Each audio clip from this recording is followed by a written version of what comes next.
All right, good morning. This is Michael Duke. We're going to be continuing in our series, What They Don't Teach in Business School.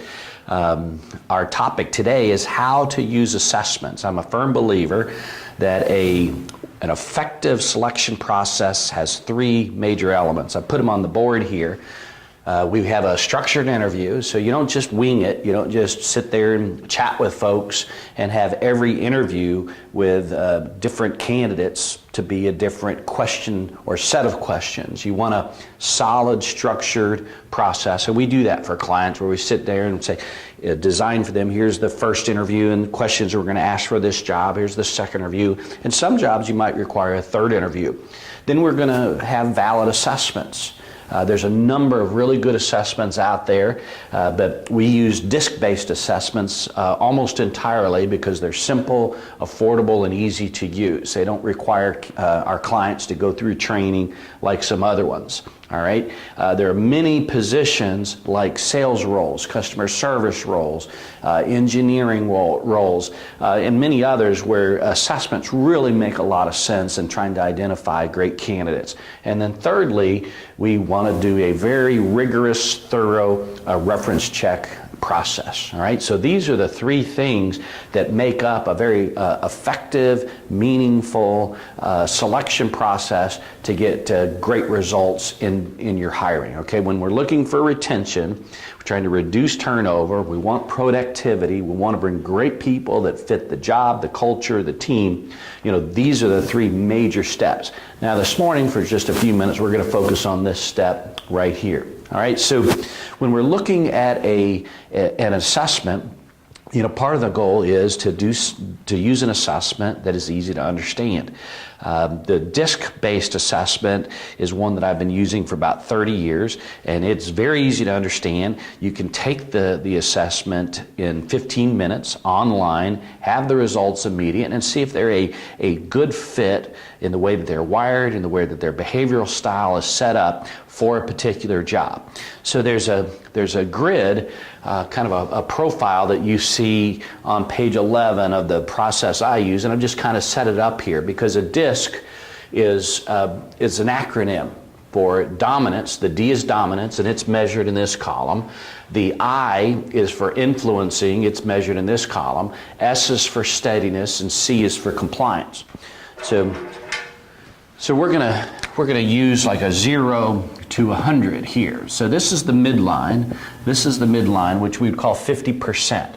So the way that they measure DISC is you're going to be shaded anywhere from 0 to 50%. So if we look here, right, as somebody who's a 0 in their dominance score is somebody who is not a take charge person. If it's up here in their score, you know, they're much more goal oriented, internally driven, challenge oriented. If they're down here, in the shaded area, if it's a 10% or 20% or 25%, they're low dominance. They would rather work in the background, work as a support person than be out front in a take charge role. All right, so dominance, you can imagine, would be a really important thing to measure if somebody was going to be in leadership.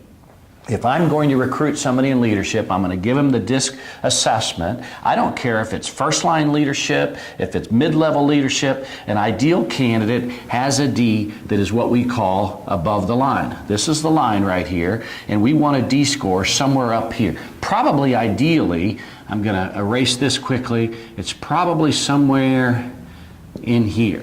All right, if we get too high, I call that kind of pain in the behind D. I mean, these are the people who are controlling, abrupt. You get a D score way up here unless they've been socialized through their faith, through their parental upbringing. Sometimes D's way up here can really be difficult to get along with. They want their way, they're very opinionated, that sort of thing. So if I'm looking for a manager, all right, I'm going to make sure that they have a moderately high D score, all right? Now think about that. You got 3 candidates that you're trying to decide which one's going to be the best fit. They all look well, they speak well. You've looked at their resume, right? Maybe you've even checked their references, and they all look pretty good. If one of those candidates has a D score down here, right, and another one has one here, and the other one is up here, I'm telling you that the odds of that person being naturally a leader, wanting to take charge, dealing with confrontation, dealing with difficult issues, that person there is going to be a better candidate. All right? So if we look at the I now, all right, the I is influencing. This is kind of their people need. If you believe in Maslow that people's behavior basically is seeking naturally to fulfill their kind of basic needs. So here someone is wired either low or high in their people needs. So people up here, we'll use a different color. People who score up here are people that are gregarious. They're outgoing. They enjoy talking with people. If their score is way up in this area, they always have a story to tell. They always have a joke on the tip of their tongue. They love to laugh. They're smiling, very expressive in their facial features. And if you're going to hire a salesperson, you want to make sure that you're going to get a people person. If their score is down here in their people need, that is somebody who likes to be at home on their own, read a book. People who score low on the I, we would call those people reserved, timid, shy. And there's nothing wrong with that. There's a lot of jobs that require people to sit at a cubicle, sit at a computer, and crank out work all day. And we want a low I score, because if you take a high I person, right, a high I score person, and you put them in a cubicle, they're going to be moving around. They're going to be frustrated sitting at the same seat all day. These people want to move around. These people want to be still. These people want to talk to folks. These people look at people, if it's a really low I score, as people are a bother. People are an inconvenience. All right, so if we're looking for a sales role, if we're looking for a customer service role, you want someone with a naturally high I. Why? Because they like to answer the phone. They want to deal with people. They look forward to people. They like making people happy. The high I temperaments are the people-pleasing temperaments in our society. A good receptionist is worth their weight in gold. And many times their voice, the warmth, the caring in their voice, it just comes across is just, it's like a warm hug, right? Well, I guarantee you that receptionist whose voice just exudes that kind of warmth is a high I person.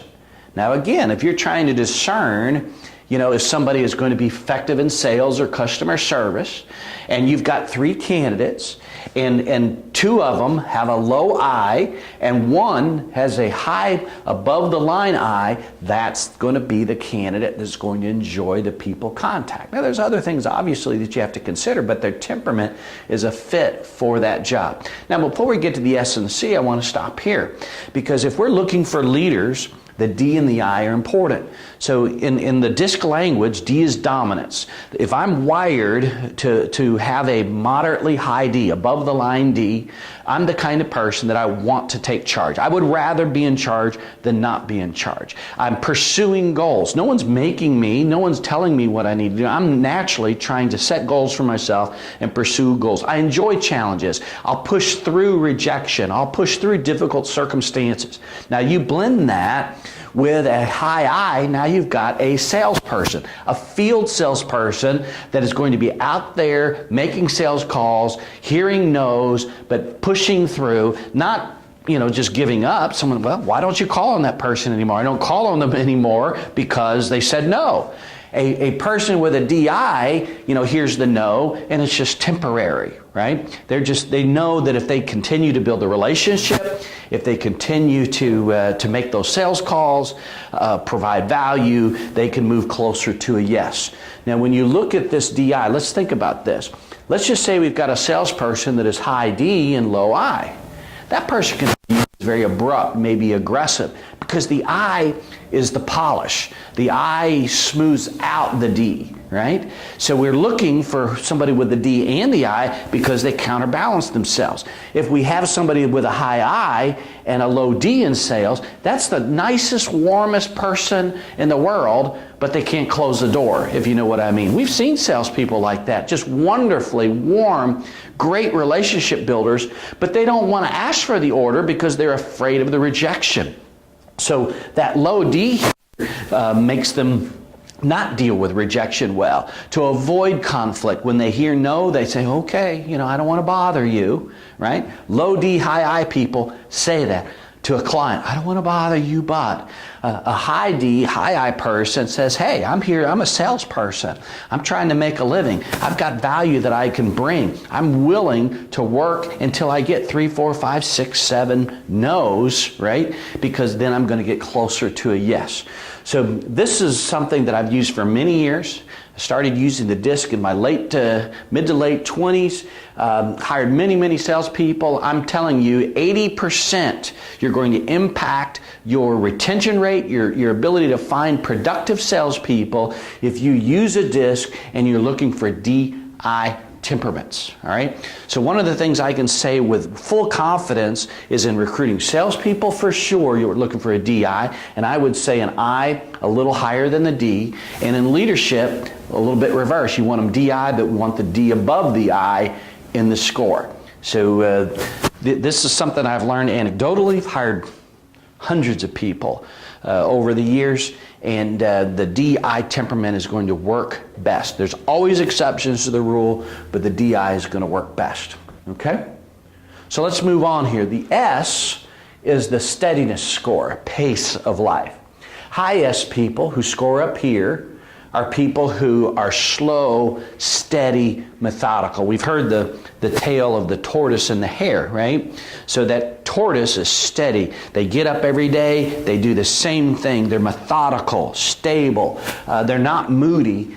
So when we have an S score, right, an S score up here, those are the doers of the world. If you're in a support role, you're sitting in a cubicle, you're a admin support, you're customer support, many times they have that kind of moderate to high S, and they love finishing tasks. S's are loyal. S's love to complete. The D's are initiators. D's love to launch things. They love to get it started, and they get bored. They lose interest. And if you don't have S's on your team to take over, you're going to have a lot of projects in the middle of being completed, but not completed. All right? Low S people, if you score down here, are very fast-paced. So again, if you join this with this discussion about salespeople, salespeople who are out making sales calls, you need a lower S.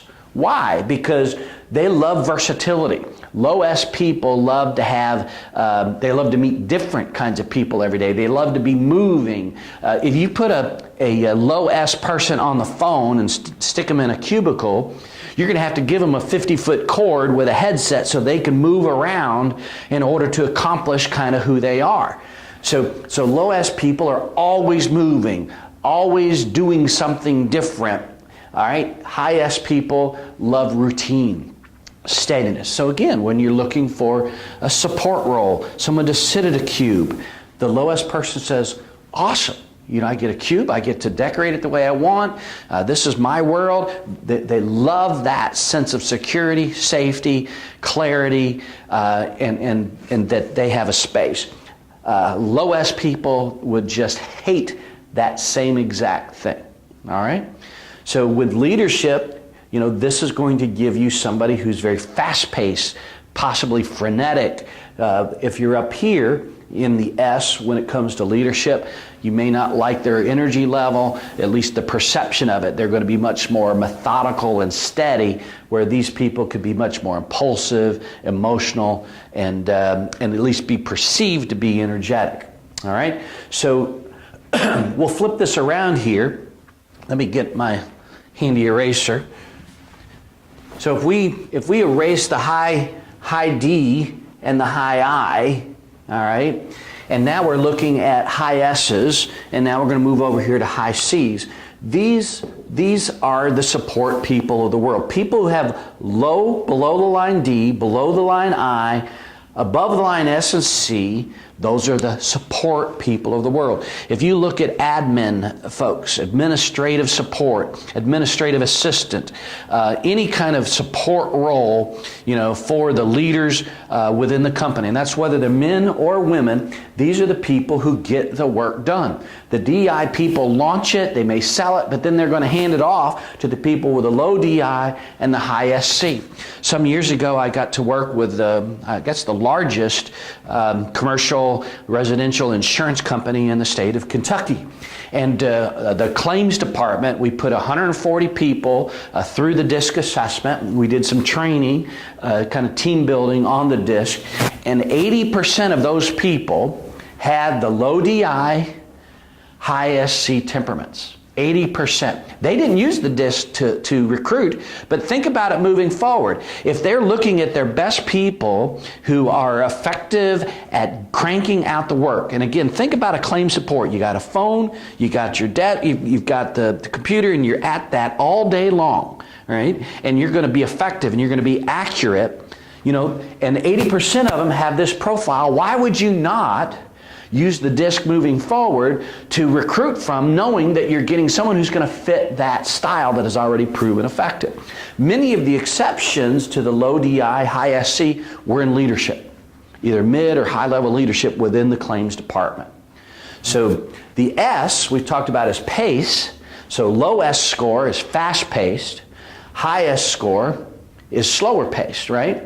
And again, not slow like bad, just steady, stable. The low S people work in bursts, right? So they may get a lot of work done one day, maybe a day and a half or 2 days worth of work one day, and then the next day they're not working at that same level. So when you even it all out, the low or high S people might actually get more work done than the low S people. But they sure are much more reliable, trustworthy, loyal, that sort of thing.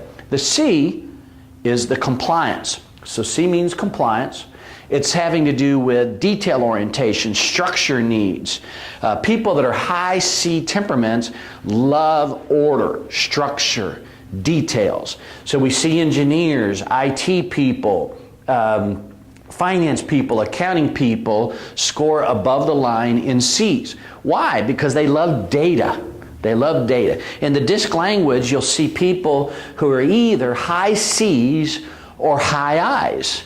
In other words, it's either people in their orientation or data, facts, figures in their orientation. It's usually emotion because they're wanting to connect with people that drives them, or it is logic, right? Because of the data. So almost never do you find someone in the DISC score when they're doing the profile that's a high I and a high C. Almost never. I mean, it's a very small percentage. It does happen, but usually the scores are pretty low. If they're very high up here, you're almost never up here. People that have a high C or relatively high C and an I that's above the line, they can be wonderful interpreters in the world of technology, teaching other folks how to understand and communicate and interpret what the detailed language means. All right? So when we're looking for people who need to be accurate, right? We'll fuss about salespeople because they're, again, most I's, all right, are going to have low C's. I'm going to say 75-80% of the people with an I above the line have a low C. Have you ever heard people fuss about having salespeople, and yet they're very bad at paperwork? They don't turn it in on time. They don't do it accurately. That's the nature of the high I temperament, all right? The D's sometimes don't want to take the time to do it because they're very busy, very fast-paced, so they don't want to fool with it. But people who have lower D's and I's and higher C's are wonderfully accurate with paperwork, reporting, spreadsheets, and all that. People with low C's hate spreadsheets, hate details. This temperament is much more bottom line. Big picture, bottom line. My C-score happens to be pretty low down here, and you ask my assistant, do I care about process? No, I care about whether the project is done. You can do it any way you want as long as the end result is the same. As that C-score goes up, the person says, no, I don't want you to do it any way you want. I want you to do it this particular way. So process and following the process becomes ever more important as that C-score goes up. Do you see the value in being an accountant and following process? Following SOX and in technology, there's just certain things that you got to do. I mean, it's black and white. So C's function in this black and white, high C's. And and therefore they may see the world as black and white and be opinionated, be somewhat rigid and somewhat inflexible. People down here, they see all sides to different facets, very gray, very open to new ideas. As we get up here, people can tend to be a little bit closed-minded. All right, so when you're using the DISC, the C-score can be wonderfully important if you're going to be a doer, very task-oriented in a very detail-oriented world. All right, so when we're looking at a DISC, when we're thinking about this whole process here, we want to do an interview, and if it's an interview about a sales job, we want to get a sense that they have the temperament, that they have the energy, that the way that they speak, we can see them out representing our company to our customers with integrity, with good people skills. So we want to see that. We want the questions to reinforce that. And then when we do the assessment, we want the DISC to support that as well. So what we're seeing, what we're hearing, what we're experiencing in the interview, we want the DISC to support it. So we're looking for that DI temperament, and most likely it's going to have a lower SC. It could be close to the line, but almost always, if we're getting that kind of field sales, closer, business development kind of temperament, it's a DI and a low SC. If we get something different, right? Low DI, high SC, what we may be experiencing is somebody who's really a good talker. They're a performer. They're a poser. They want this job, and they're not wired well for it. We're not helping them if we put a low DI, high SC person in a sales job that requires them to pull from a high DI temperament to deal with rejection, to be people-oriented if they're wired low on both those accounts. So we're looking to put somebody in a role where they can play to their strengths, where they can indeed, be who they are and not have to be somebody else during the day and then go home and be who they are. We want them to be who they are during the day and after 5 o'clock.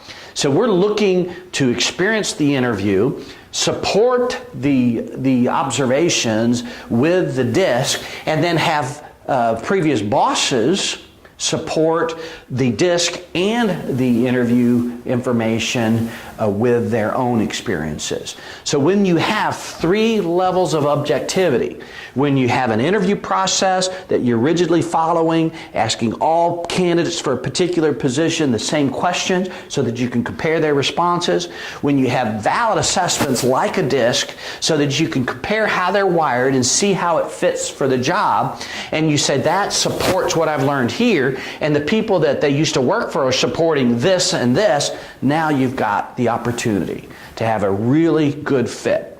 And you're looking for a job fit, you're looking for cultural fit, and you're looking for leader and team fit. If you have that, you have the opportunity to get a high-performing person that is going to stay, be effective on the job. Thank you very much. I hope this information is helpful.